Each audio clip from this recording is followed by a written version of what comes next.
Volver a mi pueblo después de tantos años de servicio militar fue un alivio y un desafío. El aire de montaña me recordaba tiempos más simples, cuando la vida giraba en torno a la escuela, los amigos y las tardes cazando con mi abuelo. Pero las cicatrices del combate, aunque invisibles para otros, me acompañaban siempre. Tenía 37 años, un cuerpo que ya no respondía como antes, y un espíritu lleno de recuerdos que prefería olvidar. Esa mañana, apenas me acomodaba en la cabaña familiar cuando llegaron a buscarme.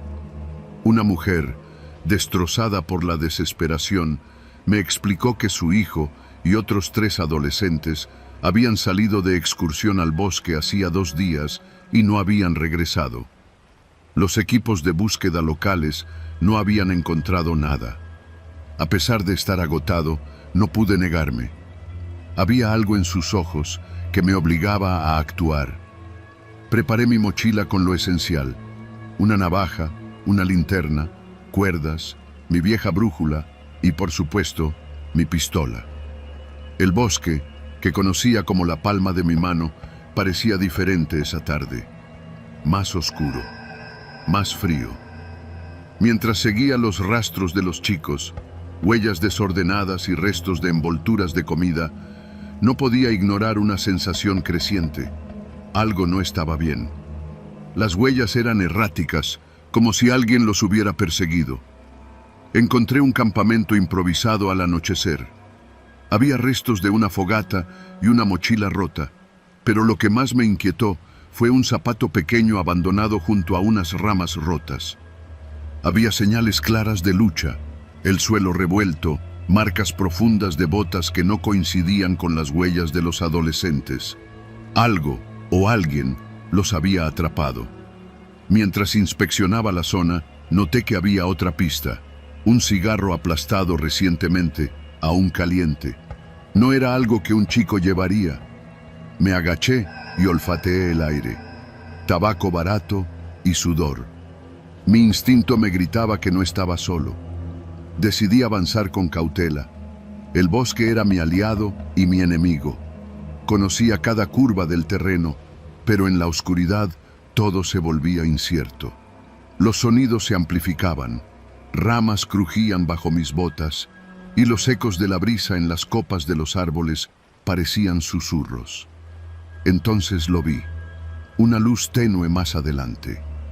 Apagué mi linterna y me acerqué. Un grupo de hombres armados había montado un campamento.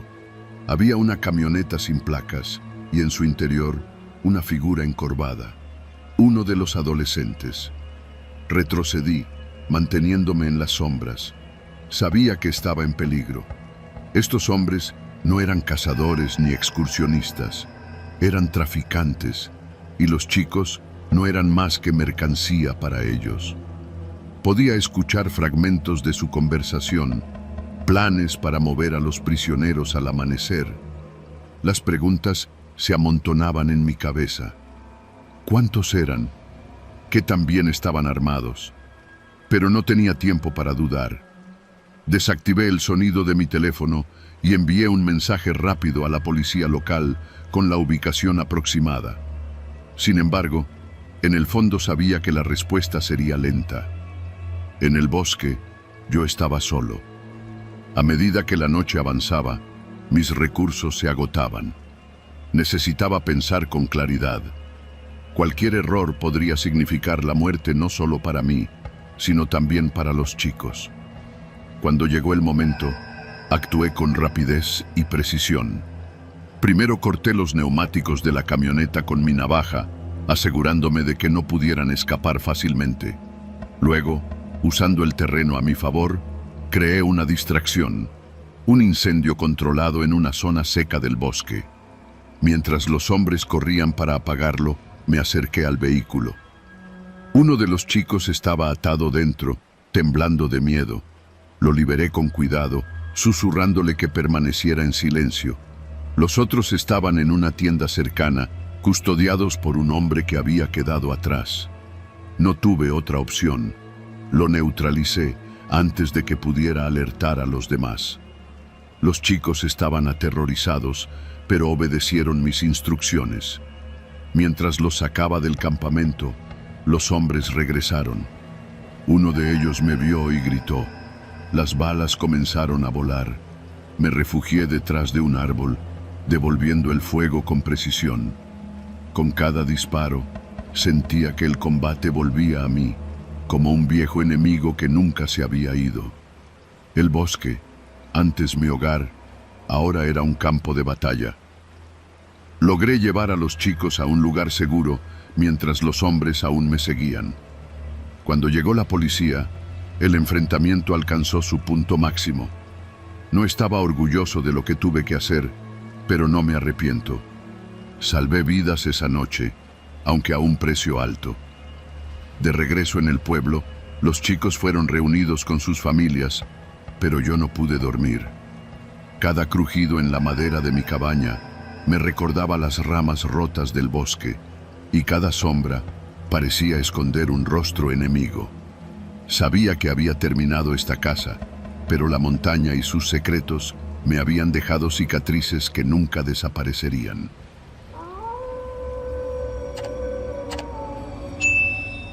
Después de 20 años trabajando en inteligencia, mi retiro había sido más una imposición que una elección. Tenía 45 años y una lista de misiones en mi historial que me aseguraba nunca poder dormir tranquilo. Decidí mudarme a un pueblo pequeño en Baja California, donde las olas y la tranquilidad parecían prometer algo parecido a la paz. Todo iba bien hasta que llegó el primer correo. Era un mensaje anónimo con un archivo adjunto que contenía un informe sobre una operación clasificada en la que había participado hace 8 años. La misión había salido terriblemente mal, un equipo entero perdido y la culpa repartida entre burocracias que lavaban las manos. Lo leí 3 veces, sintiendo cómo mi respiración se volvía más pesada. Nadie debería tener acceso a esa información, ni siquiera mis antiguos colegas. Antes de que pudiera procesarlo, llegó otro correo. Esta vez contenía una foto. Era yo, saliendo de una tienda local la semana pasada.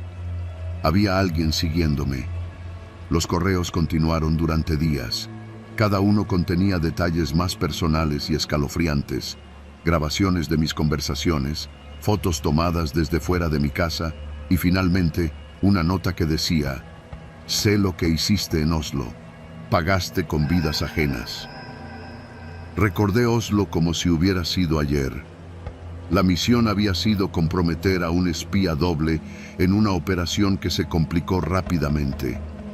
Había tomado decisiones difíciles, pero en nuestro trabajo eso era rutina. Alguien del equipo no lo veía de esa forma. Una noche, después de revisar las ventanas por 5ª vez, mi sistema de alarma se disparó. Salí con mi pistola, esperando encontrar algún animal, pero no había nadie. Lo que sí encontré fue un paquete en la puerta. Dentro había una bala y una nota. Esta debería haber sido para ti. Comencé a investigar a mis antiguos compañeros, buscando patrones en sus vidas. Muchos habían muerto o desaparecido, pero uno destacó. Víctor, un agente de campo que había cuestionado mis decisiones en Oslo y desapareció después del incidente. El correo más reciente contenía una lista detallada de mi rutina diaria, con horarios exactos y puntos ciegos de mi propiedad. Mi paranoia creció al punto de que comencé a dormir con la pistola en la mano. Decidí contrarrestar el ataque. Instalé cámaras alrededor de la casa y empecé a moverme en patrones impredecibles. Una noche, mientras revisaba las grabaciones de las cámaras, vi a alguien moverse en las sombras cerca del garaje. Era un hombre alto, vestido completamente de negro. Sabía que estaba siendo vigilado, pero parecía disfrutar del juego. Decidí dar un paso adelante.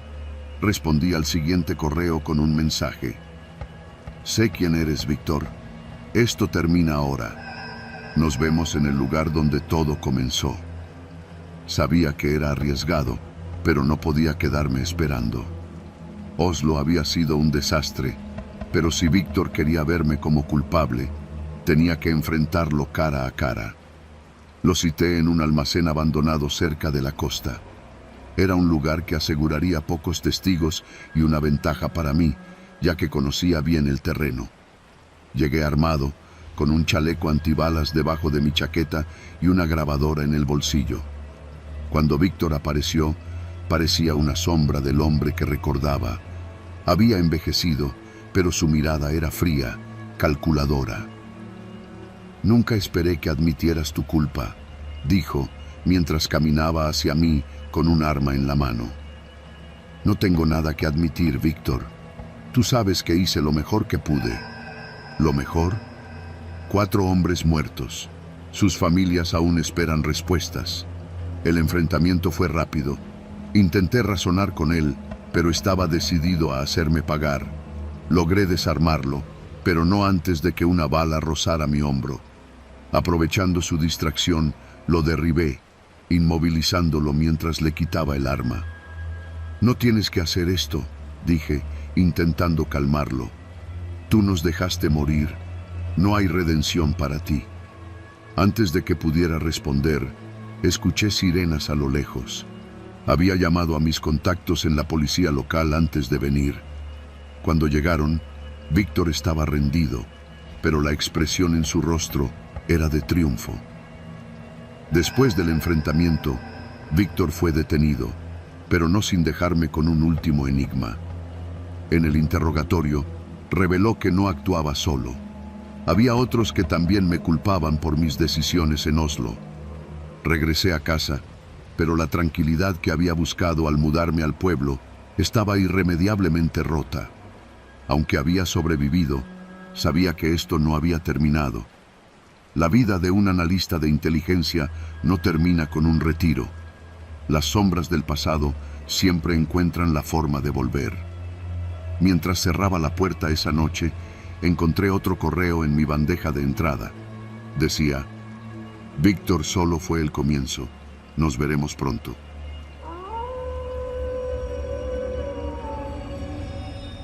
Mi vida en la clínica de la frontera era una rutina de pequeñas victorias y grandes luchas.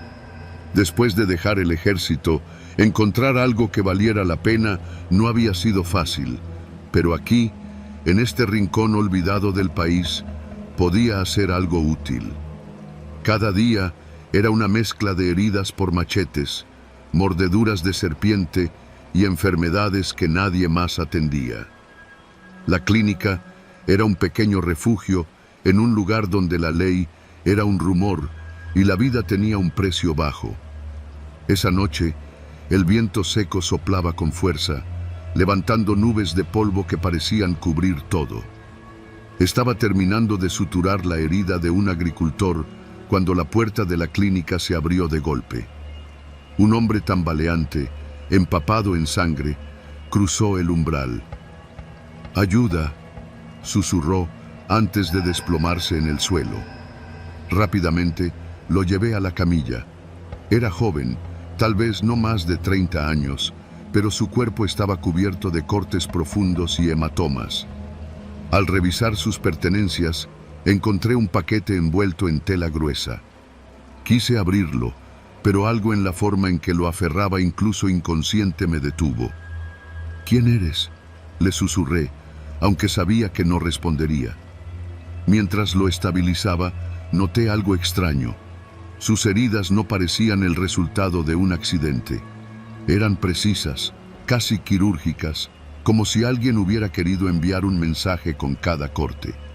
Afuera, la noche era inquietantemente silenciosa, pero esa calma no duró mucho. Alrededor de las 2 de la madrugada, escuché el rugido de motores. Miré por la ventana y vi varias camionetas acercándose a la clínica. Cuando las luces de los faros iluminaron el interior, noté que iban armados. Mi corazón comenzó a latir más rápido. Había estado en zonas de combate, pero aquí no tenía armas ni refuerzos. La voz de uno de ellos rompió el silencio. «Sabemos que está aquí. Entréganos lo que trajo y no habrá problemas». Apagué las luces de la clínica y aseguré las puertas. Los pacientes, un anciano con fiebre alta y una mujer con su hija pequeña, me miraban con miedo. «Quédense en silencio», les dije, aunque no sabía cuánto tiempo podría protegerlos. Busqué armas en el pequeño cuarto de suministros. Lo único útil que encontré fue un bisturí, unas tijeras quirúrgicas y un botiquín de primeros auxilios. Sabía que, en este momento, mi mayor arma sería mi entrenamiento y el terreno de la clínica.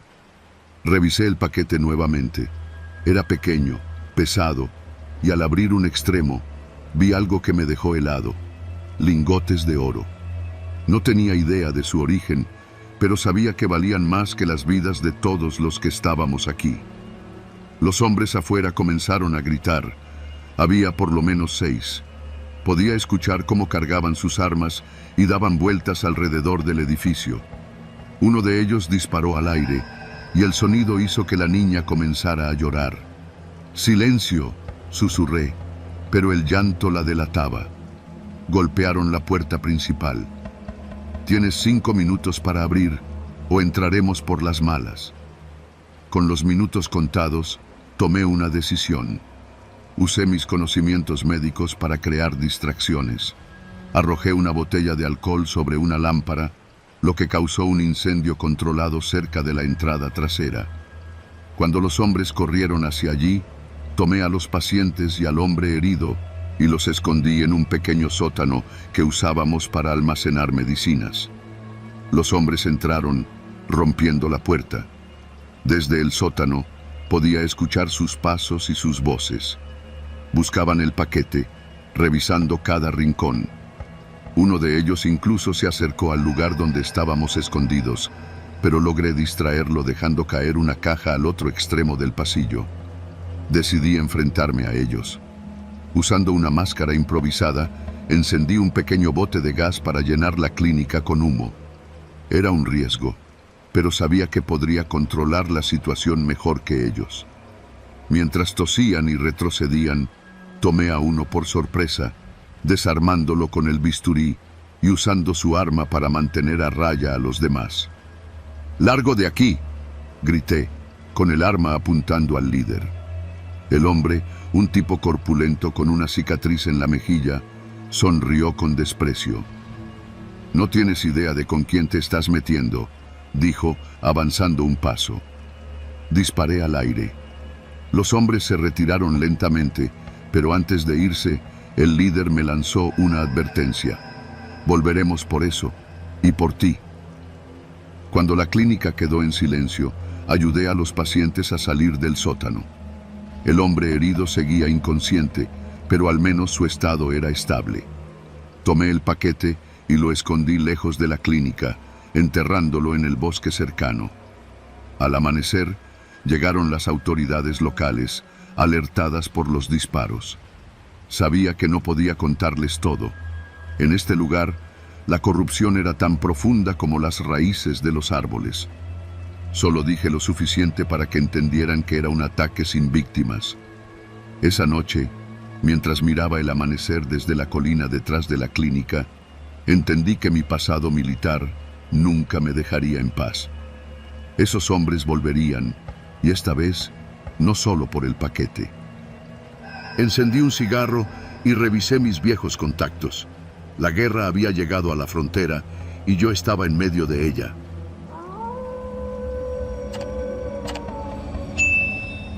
El helicóptero descendió lentamente sobre la base, levantando una nube de polvo que cubría el horizonte. La base estaba en ruinas, un esqueleto olvidado en medio del desierto mexicano. Nuestro trabajo parecía sencillo: recuperar equipo tecnológico valioso que había sido abandonado tras el cierre de las instalaciones. Pero en nuestro oficio, sencillo nunca significa fácil. Éramos 6, contratistas privados con experiencia en todo tipo de conflictos. Lideraba el equipo Marcus, un excomandante con una mirada que parecía escanear tus pensamientos. Estaban también Davis, un experto en explosivos, y Suárez, nuestra médica de campo. El resto éramos soldados entrenados para hacer lo necesario sin preguntas. La primera señal de que algo andaba mal fue el silencio. No era solo el típico vacío del desierto, era un silencio pesado, como si algo estuviera observándonos. La base no había estado abandonada del todo. Encontramos rastros recientes, huellas en la arena, latas de comida y el olor inconfundible de productos químicos. «Esto no es solo una base vieja», dijo Marcus, examinando el suelo. Su voz era grave. «Estamos pisando terreno peligroso». Entramos al edificio principal. Las paredes estaban cubiertas de grafiti y manchas que preferimos no identificar. El equipo que buscábamos estaba allí, cajas metálicas con logotipos de empresas tecnológicas. Davis ya estaba calculando cómo cargarlas en la camioneta que habíamos dejado a un par de kilómetros. De repente, Suárez llamó nuestra atención. Había encontrado un laboratorio improvisado en una de las habitaciones laterales. Los químicos y los restos de equipo de laboratorio confirmaron nuestras sospechas. Alguien estaba usando la base para fabricar drogas. Antes de que pudiéramos discutir qué hacer, escuchamos el ruido de motores acercándose. Nos asomamos por una ventana rota y vimos una caravana de camionetas levantando una nube de polvo tras ellas. Cada vehículo estaba repleto de hombres armados. «Cartel», dijo Davis, ajustando su chaleco. «¿Cómo demonios nos encontraron tan rápido?», pregunté, aunque la respuesta era obvia. Habíamos pisado su terreno. No tuvimos tiempo de discutir. Los hombres del cartel rodearon la base, gritando órdenes y disparando al aire. Marcus nos dio instrucciones rápidas: asegurar el equipo y buscar puntos de defensa. Nos dividimos, cada uno ocupando posiciones estratégicas. El primer enfrentamiento fue brutal. Los sicarios no eran simples matones. Estaban bien entrenados, rápidos y precisos. Intercambiamos disparos desde las ventanas y las puertas, mientras el edificio se llenaba de polvo y el olor a pólvora quemada. La tensión dentro del grupo comenzó a crecer. Davis quería abandonar el equipo y escapar con el equipo que ya habíamos asegurado. Suárez insistía en que no podíamos dejar atrás las otras cajas. Marcus mantenía el control, pero su paciencia se desgastaba con cada bala que pasaba cerca de su cabeza. El problema no eran solo los sicarios. Nos estábamos quedando sin municiones y agua. La temperatura en el desierto caía rápidamente y el frío de la noche comenzó a mermar nuestro ánimo. Los sicarios lograron entrar al edificio. Fue una lucha cuerpo a cuerpo en los pasillos oscuros. Escuchábamos sus gritos en español, mezclados con nuestras propias órdenes cortas en inglés. El caos era absoluto. Logré atrincherarme con Suárez en una habitación, mientras Marcus lideraba un contraataque en otro sector. Fue entonces cuando ocurrió lo impensable. Davis desertó. Lo vimos corriendo hacia el desierto con una de las cajas de equipo, mientras los sicarios lo perseguían. «¡Maldito traidor!», gritó Marcus, pero no había tiempo para perseguirlo. En el clímax del ataque, Marcus ideó un plan desesperado: usar los químicos del laboratorio para crear una explosión que nos permitiera escapar. Mientras Davis estaba fuera, Suárez y yo preparábamos el laboratorio. Marcus y los demás cubrían las entradas. El plan funcionó, pero no sin sacrificios. Perdimos a uno de los nuestros cuando un sicario lanzó una granada al laboratorio antes de que pudiéramos detonarla. Suárez apenas logró salir con vida. La explosión nos dio el tiempo suficiente para salir del edificio y llegar a la camioneta. Mientras nos alejábamos, podíamos ver las llamas consumiendo la base, una señal de que habíamos dejado un mensaje claro. No sería fácil atraparnos. En el camino, encontramos a Davis. Lo habían capturado y lo dejaron colgado de un árbol como advertencia. Marcus no dijo una palabra mientras lo descolgábamos y lo enterrábamos en el desierto. Cuando llegamos a un lugar seguro, Revisamos lo que habíamos recuperado. El equipo era valioso, pero la experiencia había dejado cicatrices que ninguno de nosotros olvidaría. Los contratistas no son héroes, pero esa noche, en el desierto mexicano, aprendimos que incluso los más entrenados pueden romperse. Marcus, con la mirada fija en el horizonte, resumió lo que todos sentíamos. Sobrevivimos, pero no ganamos.